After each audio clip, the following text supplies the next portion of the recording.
لائیں, کہیں کہ ہمارا رب اللہ ہے, پھر اس پر جم جائیں. ان پر فرشتوں کا نزول ہوتا ہے. نہ کوئی غم کرو نہ خوف, خوشیاں مناؤ جنت کی جس کا تم سے وعدہ کیا گیا تھا. اللہ کی ربوبیت پر اطمینان جب انسان کو ہو جاتا, میرا رب اللہ ہے, ربی اللہ, انسان کے لیے نہ کوئی کھٹکا, نہ کوئی خطرہ, نہ کوئی خوف, نہ کوئی حزن. جو کچھ ہو رہا ہے کس کے اذن سے ہو رہا ہے؟ اللہ کے اذن سے. اللہ کے اذن کے بغیر پتا تک نہیں ہلتا.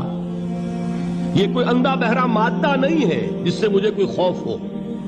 اندھا بھینسا چلا آ رہا ہو اس سے تو ڈرنے کا ہر انسان کو ڈرنا چاہیے, نہ معلوم کس کو ٹکر مار دے. لیکن نہیں, اس کائنات کو چلانے والا ایک سمیع و بصیر خدا ہے.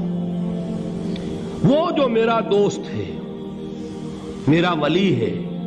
اللہ ولی الذین آمنوا یخرجہم من الظلمات الی النور. اللہ اہل ایمان کا ولی ہے, ساتھی ہے, پشت پناہ ہے, مددگار ہے, حمایتی ہے. بتائیے جسے یقین ہو جائے کہ اللہ میرا مددگار, اللہ میرا محافظ, اللہ میرا پشت پناہ, اللہ میرا حمایتی, اس کے لیے کوئی خوف ہوگا؟ اس سے کوئی ڈر ہوگا؟ میں مثال دیا کرتا ہوں ایک بہت سادہ, پنجاب کے دیہات کی. وہ بڑا چودھری ہے اور کوئی غریب کسان ہے. اس غریب کسان کے جانوروں کو ہر وقت اندیشہ ہوگا چوری کا. کوئی میری بھینس کھول کر نہ لے جائے, کوئی میرا بیل کھول کر نہ لے جائے. لیکن جس کے بارے میں یہ سب کو معلوم ہو کہ وہ جو بڑا چودھری ہے وہ اس کا دوست ہے, اس کی بچیا کو کوئی خوف ہوگا؟ اس کی بھینس پر کوئی ہاتھ ڈالے گا؟ اسے کوئی اندیشہ ہوگا؟ نہیں. کیوں؟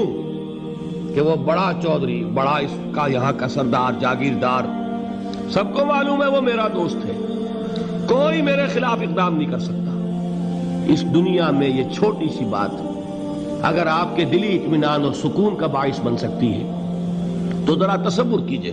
میں لفظ تصور استعمال کروں گا صرف اس لیے کہ اس کا ہم جس کو کہتے ہیں ادراک اور شعور کر نہیں سکتے, اگر کے ساتھ کر سکتے. اگر یقین ہو کہ اللہ میرا مددگار اور یقین ہو کہ اللہ ہر آن میرے ساتھ ہے, پھر کوئی خوف, کس کا خوف؟ کوئی شے اللہ سے بالا تر ہے؟ کوئی قوت اس سے زیادہ طاقتور ہے؟ کوئی اس کے ارادے کو بدلنے والا ہے؟ کوئی اس کی مشیت کے آڑے آنے والا ہے؟ یہی بات ہے جو حضور نے فرمائی. یہ ایمان کا حاصل ہے لب لباب, کہ دیکھو اچھی طرح اس بات کو ذہن نشین کر لو. اگر تمام انسان مل کر تمہیں کوئی نقصان پہنچانا چاہے نہیں پہنچا سکتے مگر جو کچھ اللہ نے لکھ دیا ہو, اور تمام انسان مل کر تمہیں کوئی نفع پہنچانا چاہے نہیں پہنچا سکتے مگر وہ شے جو اللہ نے طے کر دی. آپ پھر میں کہوں گا ذرا طاری کیجئے, اسے فرض کیجئے, اسے سوچئے. اگر اس حدیث پر ہمارا دل ٹھکا ہوا ہو تو کسی سے ڈر ہوگا؟ یہ مجھے نقصان نہ پہنچا دے, یہ میری رپورٹ خراب نہ کر دے, یہ میری انکریمنٹ نہ رکوا دے, یہ میرا یہ نہ بگاڑ دے, یہ میرے یہ نقصان نہ پہنچا دے. اس کا ڈر, اس کا ڈر, اس کا خوف, اس کی خوشامد, اس کے لیے جا کر طرح طرح سے اپنی عزت نفس کو ذلیل کروانا اس کے سامنے. یہ سب کچھ کیوں کرتا ہے انسان؟ جب سمجھتا ہے کہ اس کے ہاتھ میں میرا کوئی نفع ہے, اس کے ہاتھ میں میرے لیے کوئی ضرر ہے, یہ مجھے کوئی غضب پہنچا سکتا ہے, یہ مجھے کوئی نقصان پہنچا سکتا ہے, یہ میرا کوئی کام بنا سکتا ہے, یہ میری کوئی ضرورت پوری کر سکتا ہے. اسی کا نام شرک ہے. جہاں آپ نے یہ سمجھا کہ غیر اللہ کے اندر کوئی طاقت موجود ہے وہی شرک ہے. بتوں سے تجھ کو امیدیں, خدا سے نومیدی, مجھے بتا تو صحیح اور کافری کیا ہے. شرک تو یہ ہے. جس پر بھی تمہیں یہ خیال ہے کلمہ ہے, یہ کلمہ سوم, لا حول ولا قوت الا باللہ. ذرا اس پر دل کو کبھی اگر آپ تصور کریں, پھر فرض کریں, دل ٹھک جائے اس پر, کوئی طاقت نہیں. یہی بات تھی جو شیخ عبد القادر جیلانی رحمۃ اللہ علیہ نے اپنی وصیت میں اپنے بچے سے کہی. 11ویں دینے والے ہیں، لیکن حضرت شیخ عبد القادر جیلانی کی وصیت اور تعلیمات کو کتنے لوگ ہیں تو جانتے ہو؟ یہ جن مقامات تک پہنچے ہیں وہ کس چیز کی بدولت پہنچے ہیں؟ انہوں نے جو پیغام دیا وہ کیا تھا؟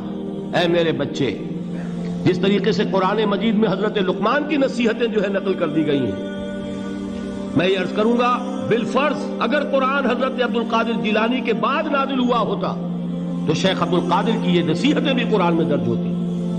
اتنی اونچی نصیحتیں ہیں.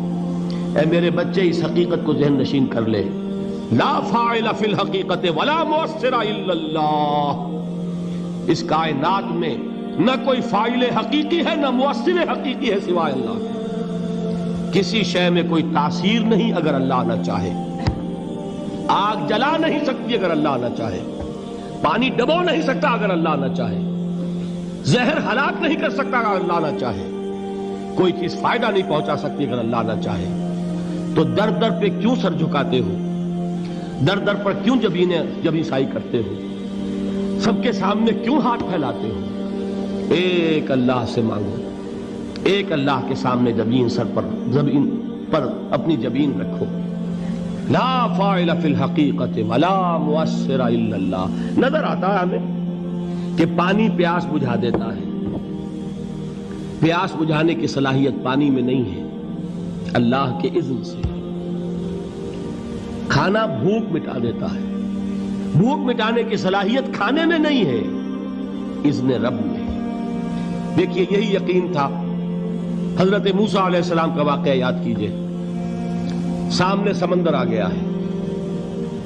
قوم دیکھتی ہے پیچھے کہ گرد و غبار کا طوفان ہے. معلوم ہوا کہ فرعون اپنے لشکر سمیت آ گیا ہے. لشکر جب چلتا تھا تیز رفتاری کے ساتھ تو گرد و غبار کا جو طوفان اٹھتا تھا اس کا تصور کیجئے. اور لمحہ بلمحہ وہ قریب آ رہا ہے. پوری قوم نے کیا کہا؟ اے موسیٰ انا لمدرکون. اے موسیٰ ہم کو پکڑے گئے. قرآن مجید نے تو یہاں وہ باتیں نہیں لکھی ہیں، لیکن تورات میں یہ درج ہے کہ بنی اسرائیل جھگڑنے لگے، دست و گریبان ہو گئے موسیٰ کے ساتھ. موسیٰ ہمیں یہاں مروایا لا کر، اس سے تو ہم ہی بہتر تھے. وہاں کھانے کو ملتا تھا، زندگی تو تھی، بیگار ہم کر رہے تھے، موت تو نہیں تھی. اب جو کچھ ہوگا اس کا تصور کرو، جس طریقے سے ہمارے ٹکڑے اڑائے جائیں گے. تو لڑ رہے ہیں حضرت موسیٰ علیہ السلام سے. یہ تورات کی تفصیل ہے. قرآن میں صرف اتنا آیا ہے، پریشان ہو کر انہوں نے کہا انا لمدرکون. موسیٰ ہم تو پکڑے گئے. اس وقت موسیٰ کا جواب کیا ہے؟ کلا ان معی ربی سیہدین. نہیں، میرے ساتھ میرا رب ہے، وہ راستہ دے گا. بتائیے کہاں راستہ نظر آ رہا ہے؟ یہ ہے ایمان بالغیب. راستہ نظر نہ آئے تب اللہ پر یقین ایمان ہے. جیب میں پیسے ہوں اور تب دل کو اطمینان ہے تو ایمان کس پر ہوا؟ پیسے پر، اللہ پر نہیں. جب وسائل و ذرائع نہ ہوں اور پھر یقین ہو کہ اللہ مسبب الاسباب ہے، وہ اسباب کا پابند نہیں ہے، وہ اسباب کا محتاج نہیں ہے، اسباب اس کے محتاج ہیں. اگر یہ یقین ہے تو اللہ پر ایمان ہے. یہ نہیں ہے تو تمہارا ایمان اسباب پر ہے، وسائل پر ہے، ذرائع پر ہے، مادیات پر ہے، اللہ پر نہیں. اس وقت کہاں راستہ تھا؟ کوئی راستہ تھا؟ سمندر ہے اور ادھر سے لشکر آ گیا ہے. کلا ان معی ربی سیہدین. اب دیکھیے ایمان کہہ دینا آسان ہے، ہوا معکم اینما کنتم. جہاں کہیں بھی تم ہوتے ہو اللہ تمہارے ساتھ ہوتا ہے. لیکن اس کا یقین قائم ہو جائے تو زمین و آسمان کا فرق واقع ہو